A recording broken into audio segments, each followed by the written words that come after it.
Hi, we're Black Pine, and we're on the couch with UNF Radio Spinnaker. And the first song is Oh Love, Give It Away.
What is up, UNF? I'm Jessie Raymer, Assistant Music Director at Spinnaker Radio, and I'm here with the Black Pine. Want guys introduce yourselves? What instrument you play? What in the band? My name's Mitch. I play guitar and sing. I'm Ian. I play bass. I'm Scott. I play guitar and keys. And I'm Emma. I play drums. Awesome. So I know you guys are a Los Angeles-based band, but what brought you guys to Jacksonville? Well, yeah, he's from LA, and I lived out there in LA with him for 10 or so years, and we started Black Pine out there, and then we moved around a lot, and then we kind of had an opportunity to come here because I half inherited a house, so we have that house now, and then we met Ian and Scott, and yeah, we started playing with them, and it's been maybe a year here. Playing together. So your single Waves that you performed for us today has a very kind of psychedelic and 70s groove to it. Do those sounds inspire you guys and influence your sound? And what bands influence you guys? Yeah, I like the 70s. Yeah, I think that song definitely has a Fleetwood Mac-y, 70s vibe. Yeah, classic rock.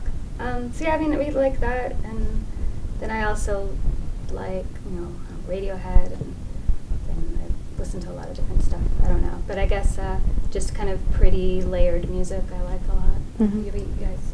Yeah, we all have our own things. Yeah. Yeah, the stuff on the new album at times sounds a bit like Wilco.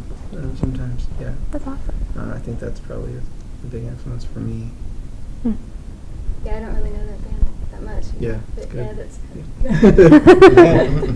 I like 60s stuff a lot, like the Kinks and Syd Barrett and some psychedelic type stuff. I mean, not strictly, but I always like that kind of stuff. That's awesome. I like usually punk rock and 60s psychedelic and garage rock and stuff like that. And yeah, pretty much everything from all over. So you guys formed in 1999, and how has your lineup and personnel changed through the years, and how has that affected your sound and influences? Yeah, it's changed quite a bit. Emma and I are, I guess, the only two left from the original incarnation. It was much slower when we started, really dark and slow. So I guess I think we got better at playing too, but it has a lot more energy now, which I like. I liked it before too, but it was more kind of dreamy and darker. So I guess it's kind of more upbeat a bit, if you can say that. That's cool. And you guys also composed for film, independent films. What aspect of film has interested you guys, and what are some of your favorite film scores that you kind of look to as? Well, when we did that, it was more the films contacted us because they wanted to place our songs that were already out. Oh, that's awesome. So we didn't compose for a film, but that'd be fun. Yeah. And as far as inspirations on my thing, it'd be Wendy Carlos. Stanley Kubrick. So something. yeah, Wendy Carlos. Yeah. I love that. But Ennio Morricone. Yeah. That's awesome. And what is the best part or the worst part of recording an album? That's a good question. I know the worst part is the cost. Yeah. True. And mixing takes forever. Yeah. But because you'll just nitpick and nitpick over little things forever, and yeah, it's hard to just be it's done. Yeah. So, what are the good things about recording? Personal fulfillment, accomplishment. Accomplishment. That's good. Feeling of accomplishment. yeah, and you really get to put the song together, and you hear everything, and you're oh, that's until you record it. It kind of even though you hear everybody playing, you don't really hear it all. I don't know, so it gives you. I like that part a lot. Better ways to play the song. Yeah, you kind of get to hear it and refine it, and usually simplify a lot. You don't need all this going on or whatever. It's really fun to just keep, for me, writing and recording.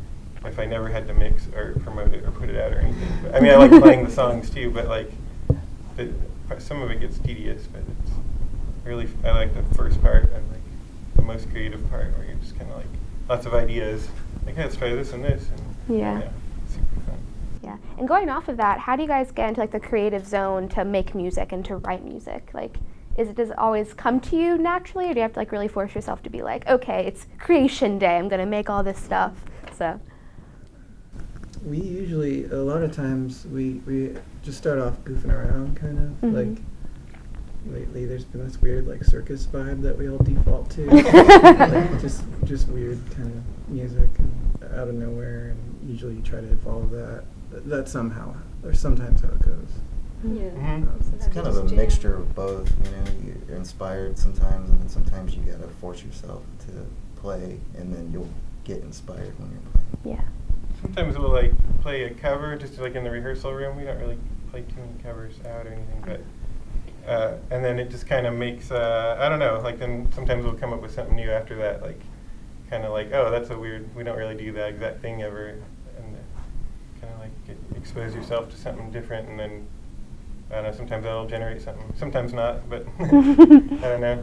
I think we all just fiddle around a lot too, Mhm. like playing piano or guitar. Switching or- instruments. We're Yeah. always playing music, so I think that's Yeah. just a thing, like just natural, like a thing, Yeah. a way of expression or something. So yeah. Just try to remember it or record it. Music memo. And last question for you guys today: what is your favorite part about making and sharing music? It just gives me a reason for living, kind of feeling, you know, like a fulfillment thing, like you were saying earlier. Just like, it just makes me feel good to do it. Like, yeah. For me, it helps me kind of catalog my life, I guess. Mhm. Anything I do in the Black Pine or outside of that, the music becomes kind of this chronology of what has happened, so I can listen to it and be taken back there. It's kind of a way of remembering it in a really abstract way. I guess I always like, it's like no matter how much you dig into it and learn about it or practice it or whatever, there's always something new. Like it's always something to surprise you, or you hear a song. I don't know. There's always more depth to it to explore or something. I don't know. I like that part about it. Like there's some mathematics to music, but it doesn't really make a good song or anything. But it's interesting. Like I don't know. All that stuff is happening at the same time, Mhm. and you can get technical with it or have no technical knowledge and still make interesting music. It's just weird that it can be any skill level can approach it and make good or bad stuff, or I don't know. I guess that mystery of it I like a lot. Yeah. Well, that's awesome. Well, thank you guys so much for coming in today. Performance is awesome. We're so happy to have you guys here. Thank you. Thanks for having us. Of course. So I'm with the Black Pine, and this is Spinnaker Radio's On the Couch. This has been Black Pine at Spinnaker Radio. Next, our last song is Waves. And that's sorry.